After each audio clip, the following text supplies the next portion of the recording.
جنات کا قبیلہ اور بیچارہ نوکر راجو اپنی ہی دھن کا پکا تھا۔ جس کام کو کرنے کی ٹھان لے اسے کر کے ہی دم لیتا تھا۔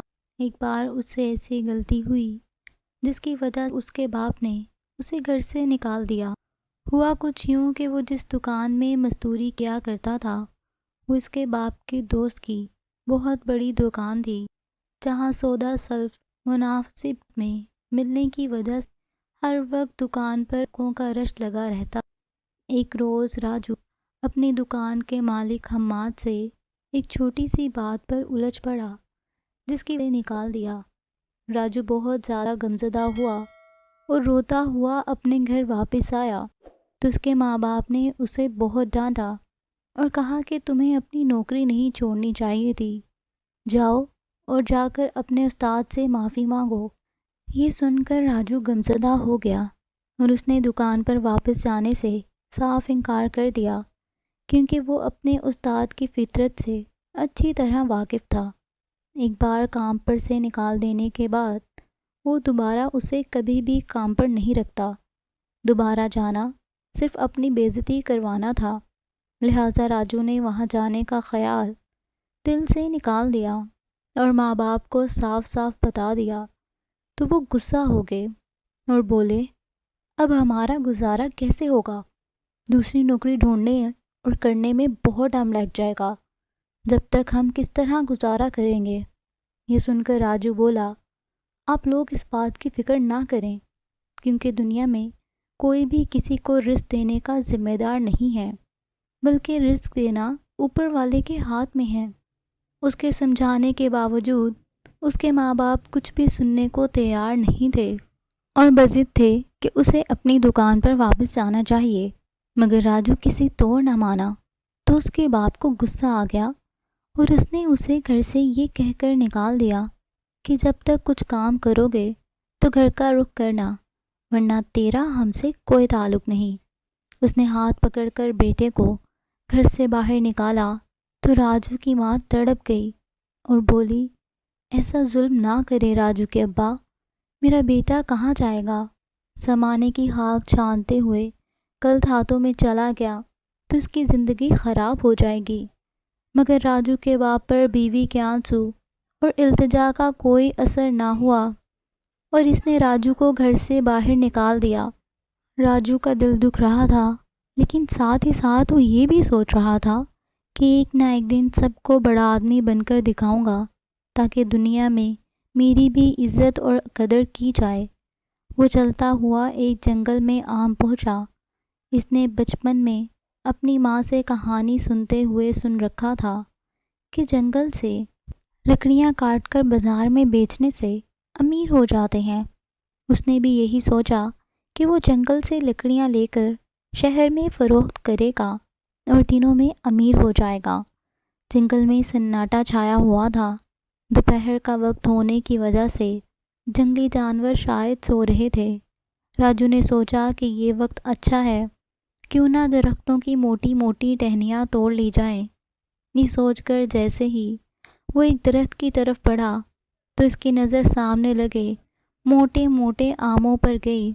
تب اسے محسوس ہوا کہ اس نے صبح سے کچھ نہیں کھایا اور اس وقت اس کے پیٹ میں چوہے دوڑ رہے ہیں۔ آم خاصی اونچائی پر لگے ہوئے تھے، لہٰذا آم توڑنے کے لیے کافی مشکل پیش آئی۔ اس کے پاس کوئی ایسا ڈنڈا موجود نہ تھا جس کو وہ درخت کے اوپر مارتا تو آم خود ہی ٹوٹ کر نیچے گر جاتے۔ سو پہلے وہ درخت پر چڑھنے کی ناکام کوشش کرنے لگا، مگر 3 بار چڑھنے کے باوجود وہ اوپر تک نہ پہنچ سکا، کیونکہ وہ اپنی زندگی میں کبھی درخت پر نہیں چڑھا تھا اور اسے ایسا کوئی تجربہ بھی نہیں تھا۔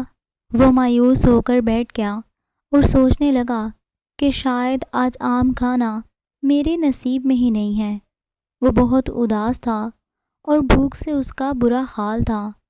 اگر اس طرح ہمت ہار گیا تو میں کبھی بھی اپنا خیال نہیں رکھ سکوں گا۔ کچھ دیر بعد اس نے سوچا اور پھر دوبارہ اٹھ کھڑا ہوا۔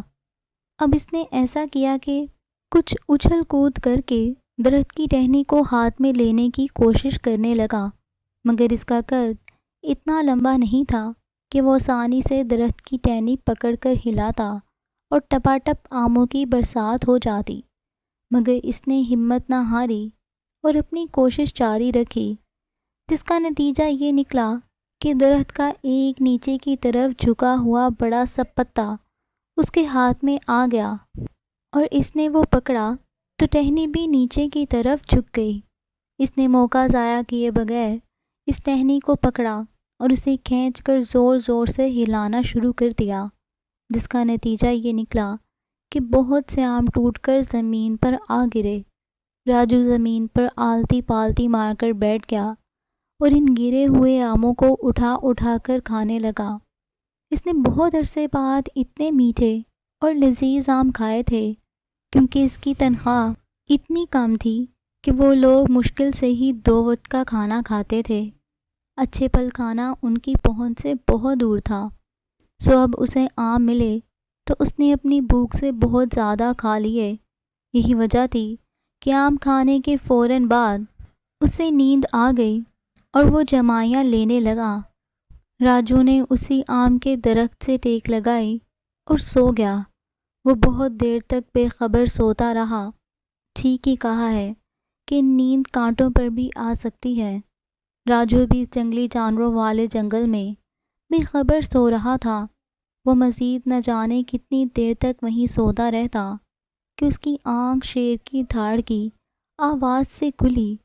اس نے جیسے ہی آنکھیں کھولیں تو چند لمحوں کے لیے تو اسے یقین ہی نہ آیا کہ وہ کہاں پر موجود ہے۔ وہ یہی سمجھا تھا کہ شاید وہ کوئی خواب دیکھ رہا ہے۔ اس نے یہی سوچا کہ اگر یہ کوئی بھیانک خواب ہے تو وہ جلد بیدار ہو جائے گا، لیکن یہ کوئی خواب تھا اور نہ ہی خیال، یہ تو ایک حقیقت تھی جسے کسی طور بھی جھٹلایا نہیں جا سکتا تھا۔ شیر کی قریب آتی دھاڑتی آواز ان لمحات کے حقیقت ہونے کی گواہ تھی۔ راجو کو پوری بات سمجھ آ چکی تھی کہ وہ یہاں پر کس طرح پہنچا ہے، اور آج بدقسمتی اسی کے تعاقب میں ہے۔ شیر کی دھاڑتی آواز اس کے ہوش اڑا رہی تھی۔ اس کا دل کانپ گیا تھا۔ اس نے دل ہی دل میں کلمہ پڑھ لیا، کیونکہ وہ موت کو اپنے بہت قریب محسوس کر رہا تھا۔ میں اگر اسی طرح یہاں شیر کے رحم و کرم پر بیٹھا رہا تو وہ تو مجھے کھا لے گا، راجو نے دل ہی دل میں سوچا اور وہاں سے اٹھ کھڑا ہوا۔ مگر افسوس، اس سے بچاؤ کوئی راستہ دکھائی نہ دیا، کیونکہ اندھیرا چاروں طرف پھیل چکا تھا اور ہاتھ کو ہاتھ بجھائی نہ دے رہا تھا۔ دوسرے جانوروں کی ملی جلی آوازیں بھی اس سناٹے کو ختم کرنے کی کوشش کر رہی تھیں اور رات کے اس پہر ماحول کو بہت ڈراؤنا بنا رہی تھیں۔ صورتحال یہ تھی کہ راجو کو ان آوازوں کی بالکل پرواہ نہیں تھی۔ اسے فکر تھی تو صرف اس شیر سے اپنا بچاؤ کرنے کی، جو انسانی بو فضا میں محسوس کرتے اسی کی سمت آ رہا تھا۔ اس نے کچھ فاصلے پر شیر کی 2 بڑی بڑی آنکھوں کو چمکتا دیکھا تو ڈر کے مارے درخت سے لپٹ گیا۔ وہ 2 آنکھیں اس کے قریب آتی جا رہی تھیں۔ اسے ایسا لگ رہا تھا جیسے یہ لمحات اس کی زندگی کے آخری لمحات ہیں اور وہ اگلی صبح کا سورج نہ دیکھ سکے گا۔ بے اختیار راجو درخت پر سام کی طرح رینگ کر اوپر کی طرف حرکت کرنے لگا۔ جیسے جیسے شیر اس کے قریب آ رہا تھا، وہ دونوں ہاتھوں اور ٹانگوں کی مدد سے درخت پر چڑھتا چلا گیا۔ یہ الگ بات تھی کہ اس کے ہاتھوں پر زخم آ چکے تھے اور درخت کا کھردرا پن پاؤں پر بھی خراشیں ڈال گیا تھا، لیکن راجو نے اس سب کو بالکل محسوس نہیں کیا، کیونکہ اس وقت اسے صرف اپنی جان بچانے کی فکر تھی۔ وہ درخت کی اونچائی پر جا کر لمبے لمبے سانس لینے لگا اور اپنی جان بچ جانے پر خدا کا شکر ادا کر رہا تھا۔ شیر درخت کے نیچے کھڑا ہو کر، جہاں ابھی کچھ دیر پہلے راجو کھڑا ہوا تھا، اوپر کی طرف دیکھ کر زور زور سے دھاڑ رہا تھا۔ راجو کی اس حرکت پر اسے شدید غصہ آ رہا ہو۔ اس نے پوری طاقت سے درخت پر اپنا پنجہ مارا تو وہ درخت پورا زور زور سے ہلنے لگا۔ راجو نے ایک بڑی سی ٹہنی کو اپنے ہاتھ میں جکڑ لیا، ورنہ شاید وہ نیچے آ گرتا اور شیر کا لقمہ اجل بن جاتا۔ وہ کچھ اور کوشش کر کے ایک بڑی سی شاخ پر جا بیٹھا اور اپنے دونوں ہاتھوں سے درخت کی بڑی بڑی ٹہنیوں کو تھام لیا۔ اس نے نیچے دیکھا تو شیر اب تک کھڑا اسے ہی گھور رہا تھا۔ اپنا شکار ہاتھ سے نکل جانے پر وہ شدید غصے میں تھا، کیونکہ راجو اپنی جان بچ جانے پر خدا کا شکر ادا کر رہا تھا۔ وہ صبح ہونے کا انتظار کرنے لگا تاکہ شیر کے جانے کے بعد وہ بچ بچا کر جنگل سے نکل سکے اور پھر دوبارہ کبھی اس جنگل کا رخ نہ کرے۔ اس نے لکڑیاں بیچ کر امیر ہونے کا خواب بھی آنکھوں سے نکال کر پھینک دیا۔ سچ ہے کہ اپنی جان سے بڑھ کر انسان کے لیے کچھ بھی عزیز نہیں ہوتا۔ راجو کے ذہن میں ایک ترکیب آئی۔ اس نے کچے آم توڑ کر نیچے شیر کے اوپر پھینکنے شروع کر دیے۔ وہ جو بیچارہ اپنے پیٹ کی آگ بجھانے کے چکر میں تھا، اس نئی مصیبت کو دیکھ کر دم دبا کر وہاں سے بھاگ گیا۔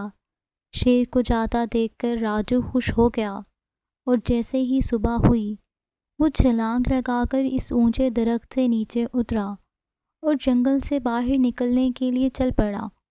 کہیں مختلف جانور چلتے پھرتے نظر آ رہے تھے، مگر اسے بالکل ڈر نہ لگا، کیونکہ وہ شیر کی طرح خطرناک نہیں تھے۔ راجو جنگل سے باہر نکلا تو اس نے سکون کا سانس لیا اور دور سڑک کی طرف چلتے ہوئے اس نے پیچھے مڑ کر ایک نظر اس جنگل کو دیکھا جو دور سے درختوں کا ایک جھنڈ دکھائی دیتا تھا۔ ساتھ ہی اسے پچھلی رات یاد آئی تو اس نے جھرجھری سی لی اور وہاں سے دوڑ لگا دی۔ سڑک بالکل ویران تھی، سڑک پر گاڑیاں نہیں چل رہی تھیں، مگر کچھ دیر بعد ایک بس آتی دکھائی دی تو راجو اس بس میں سوار ہو گیا۔ بس آدمیوں سے کھچا کھچ بھری ہوئی تھی، سیٹ ملنا تو دور کی بات تھی۔ اسے بڑی مشکل سے بس میں کھڑے ہونے کی جگہ مل گئی تھی۔ اس نے اسی کو غنیمت جانا اور سواری کرنے لگا۔ کافی دیر وہ اسی طرح سفر کرتا رہا۔ مسافر اپنی اپنی منزل پر اتر رہے تھے، مگر اسے سمجھ نہیں آ رہا تھا کہ وہ کہاں اترے، کیونکہ اس کی تو کوئی منزل ہی نہیں تھی۔ وہ بے منزل کا مسافر بہت دیر تک سفر کرتا رہا۔ کنڈکٹر آ کر مسافروں سے کرایہ لینے لگا تو اسے یاد آیا کہ اس کی جیب تو خالی ہے۔ اس نے چلتی گاڑی سے چھلانگ لگا دی تو اس نے دیکھا کہ یہ ایک پر رونق شہر تھا جہاں زندگی حرکت کرتی محسوس ہوتی تھی۔ اس نے چاروں طرف دیکھ کر بغور جائزہ لیا تو ایک طرف ایک بہت بڑا سا ڈھابا ہوٹل بنا ہوا تھا جہاں بہت سے آدمی بیٹھ کر خوش گپیوں میں مصروف تھے، تو کچھ چائے پی رہے تھے اور سیاسی باتیں کر رہے تھے۔ کچھ لوگ کرکٹ پر اظہار خیال پیش کر رہے تھے اور کچھ لوگوں کے لیے ملکی حالات پر بات کرنا اس وقت کی اہم ترین ضرورت تھی۔ دوسری طرف فٹ پاتھ پر ایک بازار سجا ہوا تھا جہاں پر عورتیں روزمرہ استعمال کی چیزیں خرید رہی تھیں۔ کچھ عورتیں ایک ہاتھ میں بچے کا ہاتھ تھامے اور دوسرے ہاتھ میں اپنے سامان کا تھیلا پکڑے چل رہی تھیں۔ راجو خاموشی سے چلتا ہوا ان لوگوں کو دیکھ رہا تھا۔ ایک بوڑھی عورت جس کا چہرہ جھریوں سے بھرا ہوا تھا اور اس کا پوپلا منہ دیکھ کر صاف ظاہر تھا کہ اس کے منہ میں ایک بھی دانت موجود نہیں ہے۔ راجو اس کے قریب گیا اور بولا، اماں مجھے تم سے ایک مشورہ لینا ہے۔ اسے دیکھ کر وہ بوڑھی اماں کچھ دیر حیران ہوئی اور پھر اسے اپنی لاٹھی رسید کرتے ہوئے بولی، ارے چل ہٹ، مان نہ مان میں تیرا مہمان، بھاگ ادھر سے، ہوگا کوئی چور چکا اکیلی بوڑھی عورت کو دیکھ کر فری ہو رہا ہے، بھاگ ادھر سے۔ نہیں نہیں ماں جی، میں تو ایک مزدور آدمی ہوں، بدقسمتی سے میری نوکری چلی گئی ہے اور میرے باپ نے مجھے گھر سے نکال دیا ہے۔ میں کوئی کام ڈھونڈنا چاہتا ہوں اور میرے پاس رہنے کا کوئی ٹھکانہ بھی نہیں ہے، کیا آپ میری کچھ مدد کر سکتی ہیں؟ یہ سن کر بوڑھی عورت اس انداز میں ہنسنے لگی جیسے راجو نے اسے کوئی لطیفہ سنا دیا ہو۔ کیا میں نے کچھ غلط کہہ دیا ہے ماں جی؟ راجو نے پوچھا تو بوڑھی عورت بولی، نہیں میرے بچے، تو نے کچھ غلط نہیں کہا، مگر میں بوڑھی جان بھلا تیری کیا مدد کر سکتی ہوں؟ چل میرے ساتھ، میرے گھر چل اور بیٹھ کر کچھ بات کرتے ہیں۔ یہ کہہ کر وہ اپنی لاٹھی کو زمین پر ٹیکتے ہوئے آہستہ آہستہ چلنے لگیں اور راجو ان کے ساتھ ساتھ چلنے لگا۔ اس کا ایک گھر ایک چھوٹی سی گلی میں تھا۔ یہ علاقہ بہت پر رونق تھا۔ گلی میں بچے کھیل رہے تھے اور کچھ عورتیں کھڑی آپس میں باتیں کر رہی تھیں۔ بوڑھی اماں کا گھر بہت چھوٹا سا تھا۔ ایک کمرہ تھا اور ایک چھوٹا سا صحن۔ صحن کے آدھے حصے پر چھت ڈالی ہوئی تھی۔ وہیں ایک کونے میں چولہا اور کھانے پکانے کی کچھ چیزیں رکھی ہوئی تھیں۔ راجو نے پورے گھر کا جائزہ لیا تو وہاں ان دونوں کے علاوہ اور کوئی موجود نہیں تھا۔ بوڑھی اماں نے اسے ایک ٹوٹی ہوئی چارپائی پر بٹھایا۔ اس نے پوچھا، ماں جی، آپ کے گھر والے کہاں ہیں؟ یہ سن کر وہ بچوں کی طرح رونے لگیں اور بولی، میرے بچے سب شادی شدہ ہیں اور اپنی اپنی زندگی میں گم ہیں۔ ایک بیٹی ہے، اس کی شادی گاؤں میں کر رکھی ہے، جس کی وجہ سے وہ میرے سے ملنے نہیں آ سکتی۔ باقی دو بیٹے اچھے علاقوں میں رہتے ہیں اور ان کی زندگی کے اتنے جھمیلے ہیں کہ انہیں کبھی مجھ بوڑھی کی یاد ہی نہیں آتی۔ راجو کو یہ سن کر بہت افسوس ہوا۔ اسے شدت سے اپنی ماں کی یاد آنے لگی اور وہ سوچنے لگا کہ اس کی ماں بھی اسے یاد کر رہی ہوگی۔ ساتھ ہی اس نے دل میں عہد باندھا کہ وہ جلد ہی کوئی کام تلاش کر کے ماں کے لیے بہت سارے پیسے جمع کر کے گھر واپس جائے گا۔ اس وقت اس کے سامنے ماں جی تھیں۔ کم از کم وہ انہیں تسلی دلاسا دور دے سکتا تھا۔ سو وہ آگے بڑھا اور ان کے ہاتھ کو تھام کر بولا، ماں جی، آپ بالکل فکر نہ کریں، میں آپ کا بیٹا تو نہیں مگر بیٹا بن کر خیال رکھنے کی کوشش ضرور کروں گا۔ بدلے میں مجھے صرف آپ کی دعا چاہیے تاکہ میں زندگی میں آپ کی کچھ ترقی کر سکوں اور آگے بڑھ سکوں۔ مجھے کوئی لالچ اور ہوس نہیں ہے، مگر میں یہ بات اچھی طرح جانتا ہوں کہ دنیا میں جو شخص کامیاب ہوتا ہے وہی عزت کے قابل سمجھا جاتا ہے۔ یہ سن کر ماں جی نے اپنی قمیص کا دامن اٹھایا اور بولی، تو بہت سمجھدار ہے میرے پتر، اللہ تجھے کامیاب کرے، بہت نوازے، دونوں جہانوں کی خوشیاں دکھائے۔ دعائیں سن کر راجو کے چہرے پر خوشی پھیل گئی تھی اور اس نے دل سے آمین کہا تھا۔ کچھ ہی دیر میں ماں جی اس سے باتیں کرنے لگیں اور اسے اپنا منہ بولا بیٹا بنا لیا۔ انہوں نے بتایا کہ وہ اپنے دونوں بیٹوں کی راہیں تکتی ہیں، مگر افسوس ان کے بچوں کو ان کی بالکل پرواہ نہیں ہے۔ جوانی میں شوہر کے انتقال کے بعد انہوں نے ان دونوں بچوں کو بہت مشکل سے پالا تھا۔ جو بچے اب دنیا کی رنگینیوں میں کھو گئے تھے اور ماں کو بالکل ہی بھول بیٹھے تھے۔ شام ہوئی تو دروازہ بجا اور پڑوسیوں کے گھر سے ماں جی کے لیے کھانا آیا تو انہوں نے چارپائی پر ہی دسترخوان لگا اور ان دونوں نے مل کر کھانا کھایا۔ ماں جی کو نہ جانے کتنے عرصے بعد اپنے دل کی باتیں کہنے والا کوئی انسان ملا تھا، سو خود بہت دیر تک باتیں کرتی رہیں اور راجو بھی پوری دلچسپی سے ان کی قصے کہانیاں سنتا رہا۔ رات کو وہاں سے ٹوٹی ہوئی چارپائی پر سو گیا، جبکہ ماں جی اپنے کمرے میں سوئیں۔ اگلے دن وہ کام کی تلاش میں نکل پڑا، مگر پورا دن خوار ہونے کے باوجود اسے کوئی کام نہ ملا اور شام کے وقت وہ مایوس ہو کر گھر واپس آ گیا۔ ماں جی نے اسے اداس دیکھ کر بہت تسلی دی، اس کی ہمت بندھائی اور اگلے دن وہ پھر سے کام کی تلاش میں چل پڑا۔ آج اس نے کسی دوسرے علاقے کا انتخاب کیا تھا جہاں آبادی خاصی کم تھی اور لوگوں کی چہل پہل بھی کافی کم تھی۔ کچھ دیر وہ چلتا رہا اور پھر جب چلتے چلتے تھک گیا تو ایک فٹ پاتھ پر بیٹھ کر ارد گرد دیکھنے لگا۔ ابھی وہ کچھ دیر بیٹھا ہی تھا کہ ایک شخص اس کے قریب آ کر رکا اور بولا، مزدوری کرے گا؟ ہاں، مجھے کام بتاؤ، میں کام کی تلاش میں ہی پریشان بیٹھا ہوں، راجو نے سادگی سے کہا۔ تو وہ شخص اسے اپنے ساتھ لے کر چلنے لگا۔ راجو صبر کا مظاہرہ کرتے ہوئے کافی دیر تک اس کے ساتھ چلتا رہا۔ قبرستان کے راستے سے ہو کر اب وہ شخص پہاڑ پر چڑھنے لگا تھا۔ راجو نے یہ دیکھا تو چپ نہ رہ سکا اور بولا، بھائی صاحب، وہاں کہاں جانے کا ارادہ ہے؟ پہاڑوں کے بیچ تو کوئی آبادی ہی نہیں، کہیں تم کوئی کرمنل تو نہیں؟ راجو کو اب خوف محسوس ہونے لگا تھا۔ پریشان ہونے کی ضرورت نہیں ہے، میں تمہیں جنات کی بستی میں لے کر جا رہا ہوں۔ راجو سمجھ گیا کہ وہ کوئی انسان نہیں بلکہ ایک جن ہے۔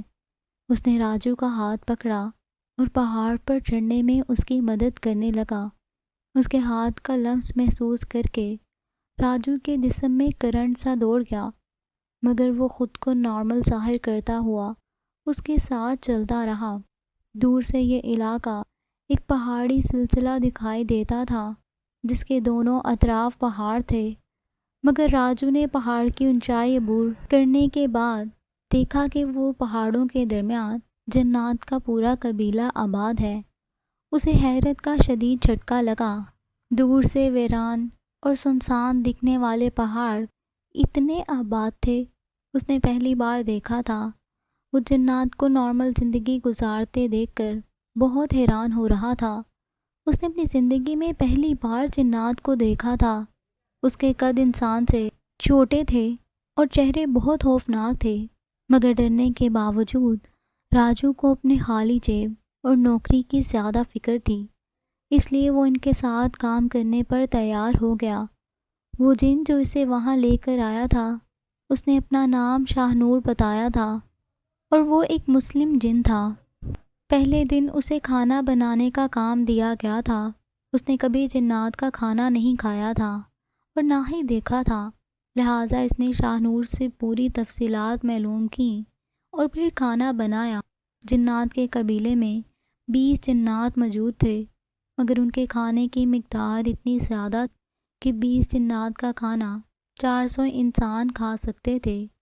اس لیے اتنی زیادہ مقدار میں کھانا بناتے ہوئے راجو کا برا حال ہوگا اور بڑی بڑی باری دیگ اٹھا وہ تھکنے لگا تھا۔ کھانا اس نے شاہ نور سے پوچھ کر بنا، اور جب اس نے کھانا تیار ہونے کے بعد اسے چکھا تو وہ بہت لذیذ بنا تھا۔ کھانا کھانے کے بعد برتنوں کا ایک ڈھیر راجو کا منتظر تھا، جسے دیکھ کر ہی اسے چکر آ رہے تھے، کیونکہ کبھی اس نے اپنے گھر میں ایک گلاس بھی اٹھا کر ادھر سے ادھر نہیں رکھا تھا، اور اب سر پر اتنی بڑی مصیبت آ چکی تھی کہ اسے جنات کے کام کرنا پڑ رہے تھے۔ عام حالات میں جن کا نام سن کر بھی وہ خوف سے کانپ جاتا تھا۔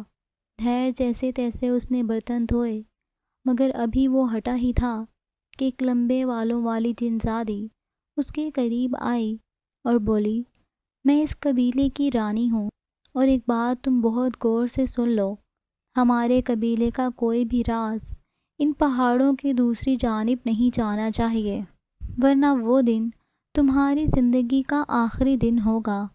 اس نے اپنی سرخ اور بڑی بڑی آنکھوں سے راجو کی طرف دیکھا تو اس کا جی چاہا کہ وہاں سے دور بھاگ جائے، مگر اس نے خود پر قابو پایا اور بڑے ہی ادب سے بولا، آپ بالکل بے فکر رہیں رانی صاحبہ، میں اپنے کام سے کام رکھوں گا، اور اگر مجھے یہاں کی کوئی بات معلوم ہو گئی تو کبھی کسی کو نہیں بتاؤں گا۔ یہ سن کر اس خوفناک چہرے والی رانی کو کچھ اطمینان ملا اور وہ بولی، ٹھیک ہے، مجھے تم سے یہی امید تھی۔ یہ کہہ کر اس نے راجو کو بہت سے ہرے رنگ کے نوٹ بڑھائے تو راجو ایک دن کی اتنی زیادہ مزدوری دیکھ کر حیران رہ گیا۔ اس نے فوراً سے پیسوں کو لے لیا۔ اسے یقین نہیں آ رہا تھا کہ جنات کی طرف سے اسے ایک دن کی اتنی زیادہ مزدوری ملے گی۔ اس کے اندازے کے مطابق یہ اس کے پورے 1 مہینے کی تنخواہ تھی، مگر اس کی حیرت کی انتہا نہ رہی جب اگلے دن بھی اسے اتنے ہی پیسے ملے، یعنی یہ اس کے ایک دن کی مزدوری تھی۔ وہ بہت خوش ہوا اور ماں جی کے لیے کچھ کپڑے اور پھل خرید کر گھر گیا تو وہ بہت خوش ہوئیں، کیونکہ سالوں بعد کسی نے اتنی چاہت سے ان کے لیے کچھ خریدا تھا۔ راجو بہت خوش تھا، اس کے باوجود بھی کہ وہ بہت زیادہ تھک جاتا تھا، اور جنات کا کام کرنا کوئی آسان نہ تھا، کیونکہ ان کے کام انسانوں سے کئی گنا زیادہ محنت طلب تھے۔ آج وہ جلدی گھر واپس آ گیا تھا۔ اس نے ایک کاغذ لیا اور اس پر لکھا، پیاری اماں اور پیارے ابا، امید ہے آپ خیریت سے ہوں گے اور میرے لیے پریشان بھی ہوں گے، اس لیے میں آپ کو یہ خط لکھ رہا ہوں تاکہ آپ میری خیریت کے بارے میں جان سکیں۔ میں جہاں ہوں خیریت سے ہوں اور آپ کی صحت و سلامتی کے لیے دعا گو ہوں۔ زندگی نے ایسے مسائل سے دو چار کیا ہے کہ بس اب یہ خواہش ہے کہ جلد از جلد اپنے پیروں پر کھڑا ہو جاؤں اور ابا کے سارے گلے شکووں کو دور کر دوں۔ اس کا مطلب یہ بالکل بھی نہیں کہ میں آپ کو بھول گیا ہوں، کچھ پانے کے لیے کچھ کھونا تو پڑتا ہی ہے۔ یہ سوچ کر آپ دونوں کی جدائی برداشت کر رہا ہوں، صبر کرنے کے علاوہ کوئی دوسرا راستہ بھی تو نہیں ہے۔ میں آپ دونوں کی ضرورت کے لیے کچھ پیسے بھیج رہا ہوں، زندگی نے ساتھ نبھایا تو انشاءاللہ میں اسی طرح آپ کے لیے کچھ نہ کچھ ضرور بھیجتا رہوں گا۔ آپ کا بیٹا راجو۔ اس نے خط لکھا تو اس کی آنکھیں نم ہو گئیں، پھر اس نے اپنے گھر کے ایڈریس پر خط اور اپنے ایک دن کی تنخواہ بھیج دی جو ہزاروں میں تھی۔ اس رات وہ سویا تو اسے اپنے گھر اور دوستوں کی بہت یاد آ رہی تھی۔ وہ بہت دیر تک لیٹا آسمان پر تاروں کو تکتا رہا اور سوچتا رہا کہ جس دن بہت سارے پیسے جمع کر لوں گا، اس روز ہمیشہ کے لیے اپنے گھر چلا جاؤں گا اور جا کر کوئی کاروبار شروع کروں گا تاکہ کم از کم ماں باپ کی جدائی تو برداشت نہ کرنی پڑے۔ انہی سوچوں میں گم رات کے نہ جانے کس پہر اس کی آنکھ لگ گئی تھی۔ گہری رات تھی، ہر طرف ہو کا عالم تھا، دنیا خواب خرگوش کے مزے لوٹ رہی تھی، جب اچانک سے راجو کی آنکھ کھلی تھی۔ اسے قریب ہی کہیں سے شور کی آواز سنائی دے رہی تھی، آواز مسلسل سنائی دے رہی تھی۔ کچھ دور تو اس نے اس آواز کو نظر انداز کرنے کی کوشش کی، مگر پھر اس نے محسوس کیا کہ وہ آواز اندر کمرے سے آ رہی ہے۔ وہ فوراً اٹھا اور ماں جی کے کمرے کی جانب بڑھا تو یہ دیکھ کر حیران و پریشان رہ گیا کہ ماں جی بہت مشکل سے سانس لے رہی ہیں اور شاید مدد کے لیے اپنی چارپائی کے قریب رکھی لوہے کی الماری پر ہاتھ مار رہی ہیں، جس سے شور پیدا ہو رہا ہے۔ راجو نے جلدی سے آگے بڑھ کر ان کا سر اپنی گود میں رکھا اور انہیں ہلایا جلایا تو ان کے حواس بحال ہوئے۔ راجو نے انہیں پانی پلایا تو وہ بچوں کی طرح پھوٹ پھوٹ کر رونے لگیں۔ آپ خود کو اکیلا نہ سمجھیں، میں آپ کے ساتھ ہوں۔ وہ پیار بھرے انداز میں انہیں دلاسا اور تسلی دیتا رہا۔ کچھ دیر بعد وہ بولنا شروع ہوئیں۔ میرے پیارے بچے، آج اگر تو زندہ نہ ہوتا تو شاید میں بھی زندہ نہ بچتی۔ ایسی باتیں نہ کہیں پیاری ماں جی، میں تو بس ایک بہانہ ہوں۔ اگلی صبح کام پر جانے سے پہلے ماں جی کو ڈاکٹر کے پاس لے کر گیا۔ ڈاکٹر نے ان کا معائنہ کیا اور کمزوری دور کرنے کی دوائیاں لکھ دیں، جس سے انہیں کافی آرام آ گیا۔ دوسری طرف راجو کی ماں کا رو رو کر برا حال تھا۔ وہ مسلسل راجو کے باپ کو برا بھلا کہہ رہی تھی، جس نے بیٹے کو گھر سے نکال دیا تھا، یہ سوچے سمجھے بغیر کہ اس بھری دنیا ان کا صرف ایک بیٹا ہی تو ہے، جو کہیں چلا گیا تو وہ تنہا ہو جائیں۔ عارف جو راجو کا باپ تھا اب بہت شرمندہ ہو رہا تھا اور بیوی کی لعنت ملامت پر چپ چاپ اپنا حق سمجھ کر وصول کر رہا تھا۔ جب برداشت ختم ہو گئی تو اپنی صفائیاں پیش کرنے لگا۔ میں نے کون سا ساری عمر کے لیے اسے گھر سے نکال دیا تھا، 1-2 گھنٹہ باہر گزارتا پھر واپس آ جاتا، وہ میں رکھنے سے انکار تھوڑی کرتا۔ یہ سن کر روبینہ کو مزید غصہ آ گیا اور وہ بولی، بس اپنی غلطی نہیں ماننا تم، جیسے میری معصوم بچے کی ہی ساری غلطی ہے، جاؤ اور جا کر تلاش کرو اسے۔ یہ سن کر روز کی طرح آج بھی عارف چپ چاپ بیٹے کو ڈھونڈنے کے لیے چلے گئے۔ یہ سچ تھا کہ بیٹے کے جانے کے بعد وہ خود بھی بہت اداس تھے اور چاہتے تھے کہ وہ جلد از جلد گھر واپس آ جائے۔ خیر اس کے گھر سے نکلنے کے بعد روبینہ بیٹے کی خیریت کی دعا کرنے لگی۔ اس کی آنکھوں سے آنسو جاری تھے اور اس کے چہرے پر کئی راتوں کا رت چکا حلقوں کی صورت میں موجود تھا۔ ابھی وہ راجو کی گھر کی واپسی کے لیے دعائیں کر رہی تھی کہ دروازے پر دستک ہوئی۔ عارف بیٹے کو تلاش کر کے اتنی جلدی واپس نہیں آتا تھا۔ روبینہ یہی سمجھی کہ شاید اس کا کوئی دوست اس کے بارے میں کوئی خبر لے کر آیا ہو، سو اس نے جلدی سے اٹھ کر دروازہ کھولا تو سامنے ڈاکیا ایک خط اور ان کا منی آرڈر لے کر کھڑا تھا۔ وہ سلام کرنے کے بعد دونوں چیزیں دے کر چلا گیا اس کے جانے کے بعد روبینہ نے بے چین ہو کر خط کھولا اور راجو کے الفاظ پڑھ کر اس کا دل خوش ہو گیا۔ کچھ دیر بعد عارف مایوس گھر واپس آیا تو روبینہ نے راجو کا خط اسے پڑھ کر سنایا، جسے سن کر وہ بہت خوش ہوا۔ روبینہ نے خط الٹ پلٹ کر دیکھا مگر وہاں راجو کا کوئی ایڈریس موجود نہ تھا۔ ان دونوں کو ہی سخت مایوسی ہوئی اور ساتھ ہی وہ دونوں خوش بھی تھے کہ چلو راجو کہاں بھی تھا، سچ شکر خیریت سے تھا۔ وہ ڈھیر سارے نوٹ دے کر خدا کا شکر ادا کر رہے تھے مگر بیٹی کی کمی کو دل سے محسوس کر رہے تھے، جس کے بغیر ان کی ہر خوشی ادھوری تھی۔ راجو بیچارہ جنات کے بڑے اور مشکل کام کر ہی لیتا مگر ہر روز بہاری پہاڑی کو عبور کرنا اور پورا دن کام کرنے کے بعد دوبارہ ان پہاڑوں سے گزر کر واپس آنا اس کے لیے بہت مشکل تھا، مگر وہ جیسے تیسے اپنا وقت گزار رہا تھا۔ ہر ہفتے وہ اپنے ماں باپ کو خط لکھتا اور بھاری رقم بھیج کر ساتھ اس رقم کے بارے میں ایک چھوٹا سا ہدایت نامہ بھی لکھتا کہ آدھی رقم خرچ کریں اور آدھی بطور امانت اپنے پاس رکھیں۔ دوسری طرف اس کے ماں باپ اسی طرح کرتے رہے اور اس کی راہ بھی تکتے رہے۔ ایک روز معمول کے مطابق راجو صبح سویرے اٹھا۔ اس روز ماں جی کی طبیعت ٹھیک نہیں تھی، سو اس نے ناشتہ تیار کیا اور ابھی وہ دونوں ناشتہ ہی کر رہے تھے کہ دروازے پر دستک ہوئی۔ راجو نے دروازہ کھولا تو ایک آدمی اور ایک عورت 2 بچوں کے ساتھ روتے ہوئے گھر میں داخل ہوئے اور اندر آ کر ماں جی کے پاؤں پکڑ کر ان سے معافی مانگنے لگے تھے۔ ہمیں معاف کر دو اماں، ہم سے بہت بڑی بھول ہو گئی تھی، تبھی یہ گھر چھوڑ کر چلے گئے تھے۔ بھاگو یہاں سے، میرے سے بات نہ کرو۔ ماں جی نے ان سے اپنا پاؤں چھڑانا چاہا مگر وہ ڈٹ گئے۔ جب تک آپ معاف نہیں کریں گی ہم نہیں چھوڑیں گے، وہ ڈٹائی سے بولے تو ماں جی بھی غصے سے چلائیں۔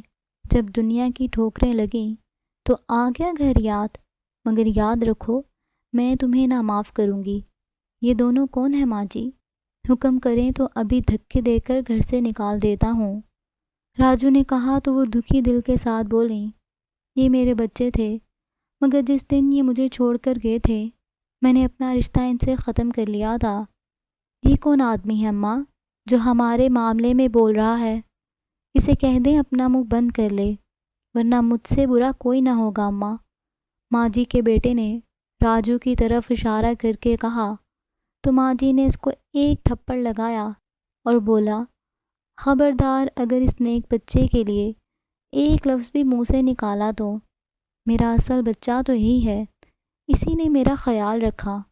اس بے عزتی پر شہزاد شرمندہ ہوا اور اٹھ کر راجو کے گلے لگ کر معافی مانگی تو راجو ماں جی کی طرف دیکھ کر بولا، انہیں معاف کر دے ماں جی، معاف کرنے والے کو اللہ تعالیٰ پسند کرتے ہیں۔ یہ سن کر ماں جی کا دل نرم پڑ گیا اور وہ بولیں، ٹھیک ہے تمہارے کہنے پر معاف کیا۔ یہ سن کر سب کے چہروں پر مسکراہٹ دوڑ گئی۔ آپ لوگ باتیں کریں، مجھے کام پر جانا ہے، خدا حافظ۔ راجو یہ کہہ کر وہاں سے چلا گیا اور پورے راستے اسے اپنی ماں کی یاد ستانے لگی۔ وہ پہاڑ تک پہنچا تو اس کی برداشت ختم ہو گئی تھی۔ وہ ایک بڑے سے پتھر پر بیٹھ کر رونے لگا، کاش میں اڑ کر آپ دونوں کے پاس پہنچ سکتا اماں ابا۔ اس وقت وہاں کوئی موجود نہ تھا سو وہ اونچی آواز میں رو رہا تھا۔ اس نے اپنی آنکھوں پر اپنی بازو رکھی اور اپنے آنسو صاف کرنے لگا۔ اے لڑکے، تجھے کیا غم کھا رہا؟ اس آواز پر اس نے آنکھیں کھول کر دیکھا تو اس کے سامنے جنات کی رانی کھڑی ہوئی تھی۔ اس نے حیران ہو کر اس کی طرف دیکھا اور پھر اسے اپنی پوری کہانی سنا ڈالی، جسے سن کر رانی کے دل میں رحم آ گیا اور وہ بولی، تم ایک سمجھدار لڑکے ہو، تبھی اپنوں سے دور ہو کر صبر اور برداشت سے کام لیتے رہے، مگر ایسی دولت کا کیا فائدہ جو اپنے پیاروں سے دور کر دے۔ آپ بالکل ٹھیک کہہ رہی ہیں رانی صاحبہ۔ راجو نے رانی کی بات سے اتفاق کیا تو وہ بولی، تم اپنے ماں باپ کے پاس واپس جانا چاہتے ہو؟ یہ سن کر راجو نے فوراً اقرار میں سر ہلا دیا تم نے ہمارے ساتھ بہت اچھا وقت گزارا ہے اور ہماری بہت خدمت کی ہے، یہ تمہارا انعام ہے۔ رانی نے اس کی تعریف کر کے ساتھ ہی اس کے ہاتھ میں بہت سے زیورات دیے تو راجو حیران رہ گیا۔ اب تم آنکھیں بند کر لو۔ رانی کے کہنے پر راجو نے آنکھیں بند کر لیں اور پھر کچھ ہی دیر بعد اسے رانی نے آنکھیں کھولنے کا کہا تو اس کی حیرت کی انتہا نہ رہی، کیونکہ وہ اپنے گھر کے سامنے بیٹھا ہوا تھا اور زیورات اس کے ہاتھ میں ہی موجود تھے، جو رانی اسے دیکھ کر اب غائب ہو چکی تھی۔ وہ اٹھا اور اپنے گھر کا دروازہ زور زور سے بجانے لگا۔ روبینہ جو گھر کے اندر بیٹھی اپنے بیٹے کو یاد کر کے رو رہی تھی، جب اس نے دروازہ کھولا تو وہ بیٹے کو سامنے دیکھ کر حیران رہ گئی اور دونوں ماں بیٹا ایک دوسرے سے لپٹ گئے۔ کئی ماہ بعد بیٹے کو سامنے دیکھ کر روبینہ اپنے آنسو قابو میں نہ رکھ سکی تھی۔ یہی حال راجو کا تھا، جو ماں کے پاس بہت سکون محسوس کر رہا تھا۔ شام کو عارف گھر آیا تو بیٹے کو گھر میں دیکھ کر بہت خوش ہوا تھا۔ وہ تینوں بیٹھ کر باتیں کر رہے تھے کہ گلی کے کھلے دروازے سے ایک خوبصورت سی لڑکی ہاتھ میں فروٹ کی ٹرے لے کر اندر داخل ہوئی تو راجو نے اسے حیران ہو کر دیکھا، جس کا چہرہ اس کے لیے بالکل نیا تھا۔ اسے حیران دیکھ کر روبینہ بولی، یہ ساجدہ ہے، برابر والے گھر میں ابھی ایک ماہ پہلے ہی شفٹ ہوئے ہیں یہ لوگ، بڑی نیک بچی ہے۔ جب سے معلوم ہوا کہ ہمارا بیٹا یعنی تم لاپتہ ہو گئے ہو، تب سے روز کچھ نہ کچھ بنا کر لے آتی ہے۔ ساجدہ ڈش پکڑا کر چلی گئی تھی، مگر روبینہ اب تک اس کی تعریفیں کر رہی تھی۔ چند دن آرام کرنے کے بعد راجو نے ایک بڑی سی جگہ خرید کر کپڑے کی فیکٹری لگا لی تھی اور دن رات محنت کرنے لگا تھا۔ چند ہی دنوں میں فیکٹری مزدوروں سے بھر گئی اور کام بہت اچھا چلنے لگا۔ راجو بہت خوش تھا اور اسے خوش دیکھ کر اس کے ماں باپ بھی مطمئن تھے۔ راجو نے اپنے چھوٹے سے گھر کو ایک 3 منزلہ خوبصورت عمارت میں بدل دیا تھا تو روبینہ اس کی شادی کی ضد پکڑ لی، مگر ہر بار وہ ٹال جاتا کیونکہ وہ اپنی پوری توجہ کام پر مرکوز رکھنا چاہتا تھا۔ ایک روز شام کو راجو کام سے واپس آیا تو گلی میں کافی گہما گہمی تھی اور ان کے گھر کے برابر میں ہی دیگیں پک رہی تھیں۔ وہ گھر کے اندر گیا تو روبینہ تیار ہو رہی تھی۔ راجو کو دیکھ کر دکھ بھرے انداز میں بولی، ساجدہ کی شادی میں جا رہی ہوں۔ اس کی ماں نے اس کی شادی کرنے میں بڑی جلدی مچائی، ورنہ میرا تو کچھ اور ہی ارادہ تھا، مگر خیر اب شادی ہو رہی ہے تو میری دعا ہے کہ خوش رہے سسرال میں۔ روبینہ بولتی چلی گئی۔ راجو نے دل سے آمین کہا اور ماں سے کھانا مانگنے لگا تو وہ بولے، کھانا آج کچھ نہیں بنایا ہے، ساجدہ کی شادی میں چل رہے ہیں، وہیں چل کر کھا لینا۔ روبینہ نے فیصلہ کن انداز میں کہہ کر بات ہی ختم کر دی تھی، جبکہ راجو کا موڈ آف ہو گیا تھا اور وہ بولا، ٹھیک ہے آپ جائیں، میں کچھ دیر آرام کرنے کے بعد آ جاؤں گا۔ یہ کہہ کر وہ اپنے کمرے میں چلا گیا اور کچھ دیر بعد آرام کرنے کے شادی میں جانے کی تیاریاں کرنے لگا۔ وہ تیار ہو کر وہاں پہنچا تو اسٹیج پر دلہن بنی ساجدہ کے پاس بہت رش لگا ہوا تھا۔ کسی بات پر لڑائی ہو رہی تھی۔ ساجدہ کا بوڑھا باپ ایک عورت کے سامنے گڑ گڑا رہا تھا، 20 لاکھ کا انتظام میں کہاں سے کروں گا بہن؟ پہلے آپ نے ایسی کوئی ڈیمانڈ نہیں کی تھی۔ وہ عورت غرور بھرے انداز میں بولی، پہلے مجھے یہ بھی نہیں معلوم تھا کہ آپ خالی ہاتھ بیٹی کو رخصت کرنا چاہتے ہیں۔ آپ نے بھی حد ہی کر دی ہے بھائی صاحب، ساری عمر کما کما کر اپنے پیٹ میں ڈالا ہے، کیا بیٹی کے لیے کچھ بھی نہیں چھوڑا؟ اس بات پر ساجدہ کا باپ خاموش رہا، مگر وہ شرمندہ ہو گیا۔ 20 لاکھ کا انتظام ہو جائے تو ٹھیک، ورنہ ہم ابھی اور اسی وقت بارات واپس لے کر چلے جائیں گے۔ عورت نے لالچ کی ساری حدیں پار کر دی تھیں۔ اب بیچارہ ساجدہ کا باپ رونے لگا اور بولا، ایسا نہ کریں بہن جی، میری بیٹی سے کون شادی کرے گا پھر؟ یہ ہمارا مسئلہ نہیں ہے۔ لڑکی کی ماں اور لوگوں نے بھی سمجھانے کی کوشش کی، مگر وہ اپنی بات سے 1 انچ بھی پیچھے نہ ہٹیں۔ بھائی صاحب، ایسے لوگ جو ابھی ہی 20 لاکھ کا مطالبہ کر رہے ہیں، شادی کے بعد آپ کی بیٹی کو کہاں سکون سے رہنے دیں گے؟ آپ ان لوگوں کو فارغ کریں۔ میں ابھی اور اسی وقت اس ساجدہ کا نکاح اپنے بیٹے سے کروانے کے لیے تیار ہوں، اور ہمیں ساجدہ کے علاوہ اس گھر سے 1 تنکا بھی نہیں چاہیے۔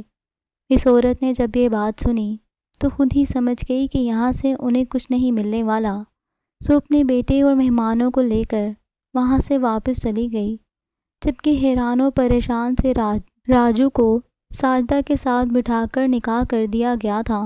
روبینہ کا خوشی کا تو کوئی علم ہی نہیں تھا۔ ان کی خواہش اس طرح پوری ہوگی انہوں نے کبھی نہیں سوچا تھا۔ دل ہی دل میں سرشار ساجدہ بھی اس رشتے پر بہت خوش تھی۔ راجو کی زندگی ایک نئے دور میں داخل ہو گئی تھی، جہاں اس کے ساتھ زندگی کی محبت کرنے والی ساتھی ساجدہ موجود تھی۔ روبینہ اور عارف بھی گھر میں بہو کے آنے سے بہت خوش تھے۔ اس کے آنے سے گھر بھر میں رونق ہو گئی تھی۔ شادی کے 2 سال بعد ان کے گھر جڑوے بیٹا پیدا ہوئے تو روبینہ نے محلے بھر کی دعوت کر کے خوب خوشیاں منائی تھیں۔ ساجدہ کے ماں باپ بہت خوش تھے اور خدا کا شکر ادا کرتے تھے جس نے لالچی لوگوں سے جان چھڑوا کر ان کی بیٹی قدر کرنے والے لوگوں سے ملا دی تھی۔ ساجدہ سارے گھر کا کام کرتی اور روبینہ بچوں کو سنبھالتی۔ یوں ان کا وقت بہت اچھا گزر رہا تھا۔ رات کو راجو تھکا ہارا گھر آتا تو بچوں کے ساتھ کھیل کر فریش ہو جاتا۔ وہ اسے اکثر جنات کی کہانیاں سنانے کی ضد کرتے تھے۔ وہ انہیں مزے مزے کی کہانیاں سناتا تو اسے اپنا ماضی بھی بہت یاد آتا تھا، جہاں اس نے جنات کے ساتھ ایک وقت گزارا تھا۔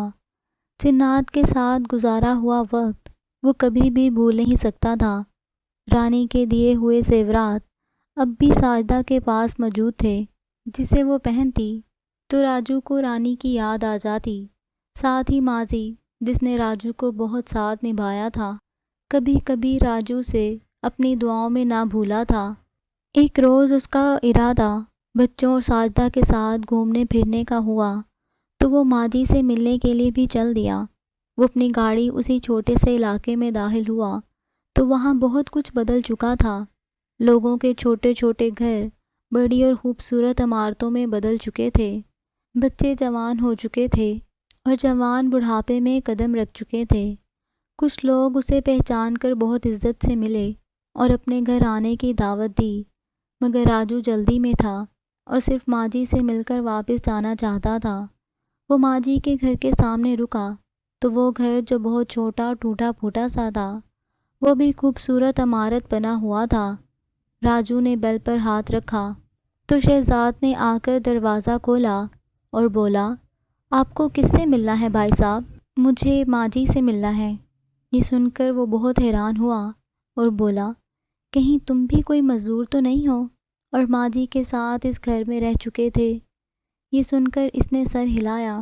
اسے حیرت ہوئی کہ شہزاد نے اسے کیوں نہیں پہچانا، مگر وہ خاموش رہا۔ شہزاد انہیں اپنے ساتھ ڈرائنگ روم میں لے گیا اور پھر بولا، میری ماں کا انتقال 25 سال پہلے ہو چکا ہے۔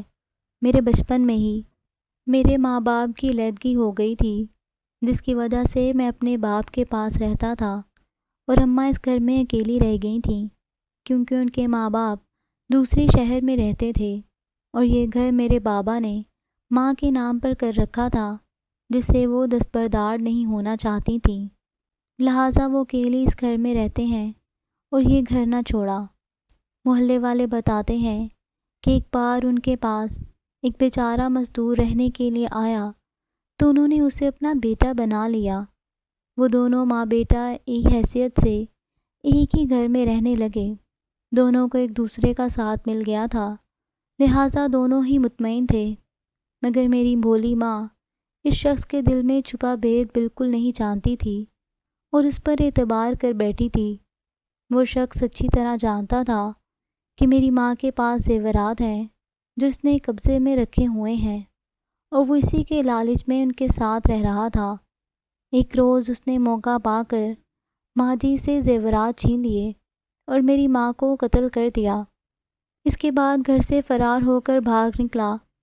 مگر اس احسان فراموش کا برا وقت زیادہ دور نہیں تھا۔ وہ جیسے ہی روڈ پر پہنچا تو ایک بڑے ٹرک کے نیچے آ کر مر گیا۔ نہ تو وہ زیورات اس کے کام آئے اور نہ ہی اس کی زندگی باقی بچی۔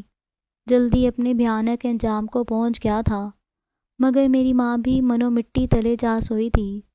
اپنی پڑھائی مکمل کرنے کے بعد اپنی سوتیلی ماں کے ظلم و ستم سے تنگ آ کر میں اس گھر میں واپس آ گیا جو میری ماں کا گھر تھا۔ افسوس وہ یہاں موجود نہیں تھیں، لیکن میں اکثر اپنی ماں کو اپنے آس پاس محسوس کرتا ہوں۔ ہر سال میرے گھر کا دروازہ بجتا ہے اور ایک مزدور آ کر میری ماں سے ملنے کی خواہش ظاہر کرتا ہے۔ تب میں اسے اپنی ماں کے قتل کی داستان سناتا ہوں جو اس وقت میں تمہیں سنا رہا ہوں۔ کچھ لوگ یقین کر لیتے ہیں اور کچھ مجھے جھوٹا کہہ کر چلے جاتے ہیں۔ یہ کہہ کر وہ خاموش ہو گیا تو راجو وہاں سے اٹھ کھڑا ہوا۔